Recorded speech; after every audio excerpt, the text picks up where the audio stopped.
Vi kalder ham den vilde greve. Jørgen Scheel var hans rigtige navn. Han var velsignet med et smukt ydre og født til ekstrem rigdom. Men hans skæbne var kaotisk. Scheelerne dominerede nogle af Danmarks største godser, men den vilde greve formøblede alt. Gjorde han det, fordi han ikke evnede det, eller gjorde han det, fordi han var en syg mand?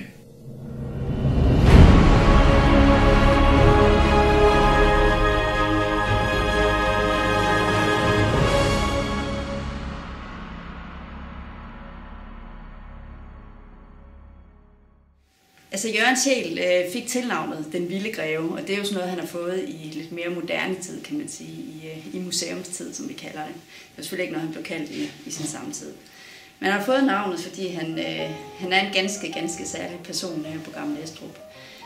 Han har været et fantastisk menneske, og morsom at være sammen med, det er der ikke nogen tvivl om.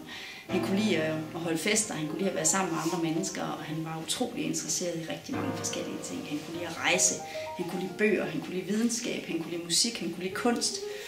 Og så kunne han også rigtig godt lide at købe alle de her ting, som han fandt på sine rejser rundt i Europa. Det har jo været dyrt at rejse på det her tidspunkt også. Så han brugte rigtig mange penge, og han brugte endda så mange penge, at det gik galt på et tidspunkt i 1815. Der brast hele korthuset sammen, kan man sige, efter at han havde oparbejdet en gæld faktisk hele sit liv på de mange rejser, han havde haft rundt i Europa. Og blandt andet derfor bliver han jo kaldt Den Vilde Greve herude, fordi han satte faktisk hele formuen over styr, og det var jo et af Danmarks absolut rigeste grevskaber på det her tidspunkt. Den vilde greves ungdomsliv er jo selvfølgelig præget af, at han er privilegeret, og det er også præget af, at der er ikke nogen voksne mænd, der omgiver ham ud over hans huslærer, så han er måske en mand, der vokser op, kan man sige i dag, vil man nok sige, uden en rollemodel, og i høj grad omgivet af kvinder, søstre, moren, farmoren, og så har det været et liv, hvor han, som det hørte sig til dengang, at man relativt hurtigt kom væk fra sit hjem til, han kom til at studere på universitetet i Göttingen i Tyskland, og han kom til at rejse, det hørte sig til som en del af en dannelse for en ung adelsmand, så skulle man ud og opleve, hvordan det var andre steder i Europa for en adelsmand. Og der er han allerede sådan begyndt at vise nogle af de ting, vi kender ham for. Han brugte lidt for mange penge. Han var ikke sådan en fattig studerende, der sad og gemte sig på hans hummer. Han kom ud og spenderede en del penge på hans sociale liv, på forbrug. Så det har været et privilegeret ungdomsliv, og det har været et ungdomsliv, hvor han sikkert har været meget tryg ved forvisningen om, at han skulle overtage en kæmpemæssig arv i form af flere herregårde og grevetitlerne både til Sostrup og Gammel Estrup. Den vilde greve, han bliver kaldt den vilde greve i eftertiden, i høj grad på grund af hans forbrug, og også måden han lever på. Han er ekstremt social. Når han rejser til Italien, man må sige, det er et ret vildt indfald. Han efterlader hans hustru, de er lige blevet gift, hun er gravid, og de er på bryllupsrejse, og han efterlader hende i Wien, og så rejser han simpelthen til Italien, glemmer hende lige et par år, hvor han er i Rom og i Napoli, og hvor vi kan se af hans dagbog, at han er konstant på museer, i teatret, til fester, den ene fest efter den anden. Nogle gange tager han fra den ene fest til den anden, og må nærmest have sådan været fuldstændig udmattet af det her ekstremt sociale liv, og øvrigt også et liv, som så altså indbefatter et voldsomt forbrug. Han køber kunst, han køber bøger osv. Han får sendt den ene ting efter den anden hjem til Danmark, og det har været dyre ting, så derfor den vilde greve. Han blev ved med at bruge alt for mange penge i forhold til, hvad han havde. Altså det var egentlig, man kan sige, havde allerede hans bedstefar startet, han var også en, der godt kunne lide at bruge penge. Men dengang var formuen bare så enormt stor, så man ikke nåede at mærke, at der skete nogen forandring i det. Det, der går galt for den vilde greve, det kan man sige, det kan jo selvfølgelig tilskrives hans egen personlighed. Altså simpelthen det, at han har ikke kontrol over sig selv, og selvom han får advarsel på advarsel, der er utrolig mange, også af hans nære venner, der siger, nu går det ikke længere, og du har simpelthen sat dig i bundløs gæld, så fortsætter han bare. Han bruger mere og mere. Vi kan se, at han udstyrer hans huse med pragtmøbler, og han køber bøger op i tusindtal, og han rejser hele tiden. Men der er også noget i tiden, der er med til at sende ham ud over kanten.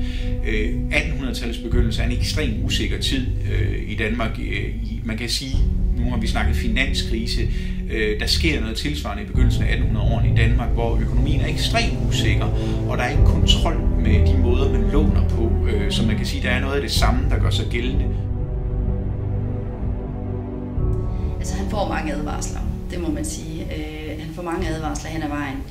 Det er jo ikke bare sådan, at der ikke er nogen, der siger til ham indimellem, at han måske skal til at rette ind, eller rette op på sin livsførelse. Dels er der mange kreditorer efter ham lang tid, og der skal man jo være mere end almindelig tung for ikke at se, at det går den forkerte vej på det tidspunkt. Men selvom at også både hans bedstemor og hans mor giver ham lån, så han egentlig godt ville kunne have rettet op og levet på en rimelig god måde. Og måske efterhånden også endda have tilladt sig lidt flere luksusting end i starten. Så ignorerer han det. Vi ved jo ikke selvfølgelig ikke hvorfor, men det gør han, og han kører bare videre i den stil, han har gjort indtil da. Man kan sige mange ting om den vilde greve, og der er også blevet sagt meget kritisk om det her med, at han ligesom ikke har kontrol over, hvad han gør.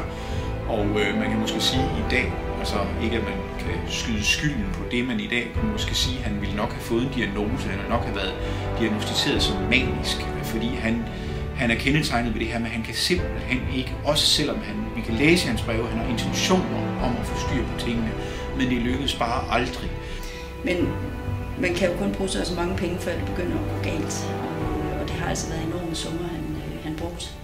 Og efterhånden blev han jo nødt til at pantsætte nogle af sine ejendomme, og på et tidspunkt fik han lov til at sælge og få mere gæld i sit grevskab, som man jo altså ikke kunne sælge.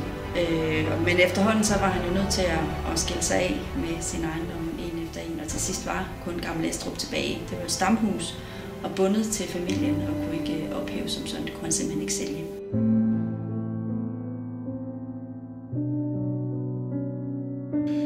Ja, og så i 1814, så i dag vil vi sige, så er han konkurs. Så er der ikke mere at gøre. Det gik så også galt, at han faktisk endte sine dage hos sin søster, fraskilt. Hans kone gik fra ham, og ægteskabet gik i opløsning, og han døde som måske en ensom mand på sin søsters herregård. Så man kan sige, at hele hans imperium gik fra at være et af de største i Danmark overhovedet, og så til at være sådan et pænt stor herregård, men ikke et godsimperium, som det havde.